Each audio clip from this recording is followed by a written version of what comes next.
Hello friends, welcome to my channel. तो चलिए weekly current affairs देखते हैं। ठीक है, तो चलिए शुरू करते हैं आज का क्वेश्चन। तो जो हमारे चैनल पर नए हैं, चैनल को सब्सक्राइब जरूर कर ले ताकि आपको नोटिफिकेशन जो है मिलता रहे। तो आइए देखते हैं आज का पहला क्वेश्चन। कह रहा है निम्नलिखित कथनों पर विचार कीजिए। तो है 29 जुलाई को अंतर्राष्ट्रीय बाघ दिवस लुप्तप्राय बाघ प्रजातियों के बारे में जागरूकता और संरक्षण प्रयासों को बढ़ावा देने के लिए मनाया जाता है। दूसरा है वैश्विक बाघ दिवस की स्थापना 2010 में हुई थी। तो ध्यान देना है कि यहाँ पे दोनों कथन सही है और बाकी आप पीडीएफ में देख सकते हैं। ठीक है, डिटेल्स इसका तो आंसर होगा ऑप्शन सी। ठीक है, आगे देखते हैं। रक्षा अनुसंधान और विकास संगठन यानी डीआरडीओ के किस वैज्ञानिक को ब्रह्मोस मिसाइल परियोजना से जुड़ी अत्यधिक वर्गीकृत हाईली क्लासिफाइड जानकारी को एक पाकिस्तानी खुफिया अधिकारी को देने के संदर्भ में गिरफ्तार किया गया है? जैसा कि आपने शुरू में फोटो पे देखा था एक व्यक्ति को, तो वही है प्रदीप क्रूलकर। अगला क्वेश्चन है निम्नलिखित कथनों पर विचार कीजिए। किसी देश का नागरिक किसी अन्य देश की यात्रा करना चाहता है तो उस देश से अनुमति लेनी पड़ती है, जिसे वीज़ा कहते हैं। दूसरा है स्टेपल वीज़ा भारत द्वारा चीनी नागरिकों को जारी किया जाता है। तीसरा है 1914 के शिमला कन्वेंशन में ग्रेट ब्रिटेन चीन और तिब्बत के बीच हुई चीन उसका सम्मान करता है। तो ध्यान देना है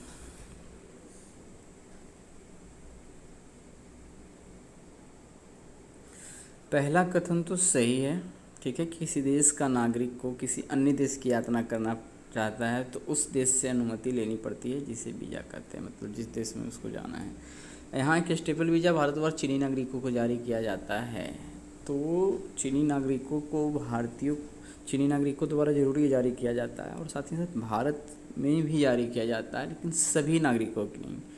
ठीक है, टोटल स्टेट्स के नागरिकों की नहीं, ये सिर्फ जम्मू कश्मीर और क्या है अरुणाचल प्रदेश के नागरिकों के साथ ऐसा चीन करता है। यदि कोई वहाँ जाना चाहता है तो ऐसा इसलिए करता है क्योंकि चीन मानता है कि जम्मू कश्मीर का कुछ क्षेत्र और अरुणाचल प्रदेश का कुछ क्षेत्र उसके अधीन है, उसके एरिया में है। तो उस एरिया वाले लोग जो भी वहाँ जाते हैं उनको स्टेपल वीज़ा वो देता है।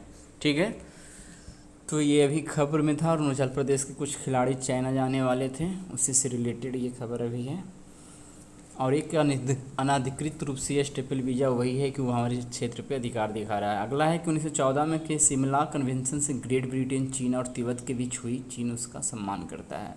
तो वो उसका सम्मान करता तो यहाँ नथी वीज़ा जो है या स्टेपल वीज़ा है वो जारी नहीं करता। तो ये क्या है दूसरा, और तीसरा कथन गलत है, सिर्फ सही है पहला, इसलिए केवल एक सही होगा और ए हो जाएगा। आगे देखते हैं। निम्नलिखित कथनों पर विचार कीजिए। CBFC sensor board of film certification. ठीक है, CBFC का मतलब वही होगा। तो CBFC सूचना और प्रसारण मंत्रालय के तहत एक वैधानिक निकाय है, ये कथन सही है। फिर कह रहा है एक्ट के तहत बोर्ड की तरफ से जारी प्रमाण पत्र 10 वर्षों के लिए वैध था। ठीक है, पहले था 10 वर्षों के लिए वैध, जिससे बढ़ाकर 20 वर्ष कर दिया गया है, ये गलती है। अब आजीवन कर दिया गया उस सर्टिफिकेशन को। तो इस प्रकार से यहाँ पे केवल एक ही सही होना चाहिए यहाँ भी। ठीक है,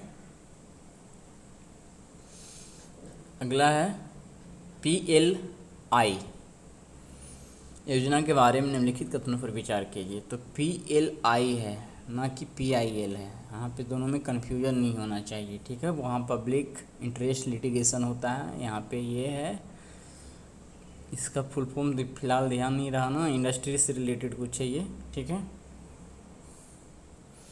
तो आइए देखते हैं। इसकी शुरुआत भारत सरकार द्वारा वर्ष 2020 में की गई थी।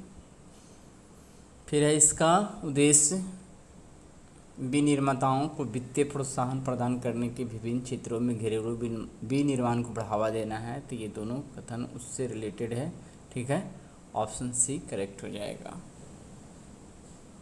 अगला देखते हैं कि अविश्वास प्रस्ताव के बारे में निम्नलिखित में से कौन सा कथन सही नहीं है? सही नहीं है, ये ध्यान देना है। ठीक है, कुछ समय पहले क्या है इसको संसद में पारित किया गया था, इस पर चर्चा होना बाकी है। तो देखते हैं प्रस्ताव के समर्थन में 50 सदस्यों की सहमति जरूरी होती है, ये कथन सही है। कर अविश्वास प्रस्ताव विपक्षी दलों द्वारा लाया जाता है, ये भी सही है। इस सदन के किसी भी सदस्य द्वारा लाया जा सकता है, किसी भी सदस्य द्वारा सदन के लाया जा सकता है, लेकिन अगला देखना है कि इसे संसद के किसी भी सदन में लाया जा सकता है। यहाँ पे गलती है, मतलब कि दो सदन में से किसी भी सदन के द्वारा लाया जा सकता है, लेकिन किसी भी सदन में नहीं, सिर्फ लोकसभा में लाया जा सकता है, क्योंकि विघटन इसी का किया जा सकता है, राज्यसभा का नहीं। तो ये जो अविश्वास प्रस्ताव है, या तो राज्यसभा के सदस्य भी ला सकते हैं, लोकसभा के भी, लेकिन लाना होगा तो सिर्फ लोकसभा में, राज्यसभा में नहीं। इसीलिए ऑप्शन डी गलत हो जाता है, ठीक है ना, ऑप्शन डी गलत हो जाता है। आगे देखते हैं। निम्नलिखित कथनों पर विचार कीजिए। जन्म एवं मृत्यु पंजीकरण विधेयक 2023 में जन्म और मृत्यु का राष्ट्रीय और राज्य स्तरीय डेटाबेस तैयार करने का प्रस्ताव है, तो ये कथन सही है। कर इस बिल में बर्थ एवं डेथ सर्टिफिकेट के लिए आधार को अनिवार्य बनाता है। तो यहाँ ध्यान देना है कि आपकी इच्छा पर निर्भर करता है कि आप उसमें को आधार नंबर देंगे या नहीं देंगे, ठीक है। यहाँ भी इच्छा पे है, अनिवार्य नहीं है। कर यह बिल जन्म और मृत्यु पंजीकरण अधिनियम 1969 के 20 धाराओं में संशोधन करता है, 20 नहीं 14 धाराओं में संशोधन करता है, इसलिए केवल एक सही है। और बाकी इस धारा को क्या हुआ इसमें संशोधन डिटेल से आप PDF में देख सकते हैं। आगे देखते हैं। कर हाल ही में किस संस्था ने स्कूल में स्मार्टफोन पर प्रतिबंध लगाने का समर्थन किया है? तो नीति आयोग ने, एशियाई विकास बैंक ने, न्यू डेवलपमेंट बैंक ने, ठीक है, और यूनेस्को ने। तो आंसर होगा ऑप्शन डी, ये समर्थन करने वाला है यूनेस्को, ठीक है। तो ऑप्शन डी करेक्ट हो जाएगा। चलिए आगे देखते हैं। मेरा गांव मेरी धरोहर योजना के संबंध में निम्नलिखित कथनों पर विचार कीजिए। कह मेरा गांव मेरी धरोहर संस्कृति मंत्रालय की पहल है, तो ये सही है। कह इस योजना का मुख्य उद्देश्य गाँव का भौगोलिक मानचित्रण करना है, और ये भी ठीक है, इसलिए ऑप्शन सी करेक्ट हो जाएगा। कह निम्नलिखित कथनों पर विचार कीजिए। PM किसान सम्मेलन का आयोजन 27 जुलाई 2023 को हुआ। यूरिया गोल्ड नीम कॉटेड यूरिया से ज़्यादा किफ़ायती और असरदार है। तीसरा है किसान समृद्धि केंद्र से किसानों को एक ही जगह पर खेती से जुड़ी उर्वरक, बीज, कीटनाशक, मशीनरी इत्यादि प्राप्त होती है।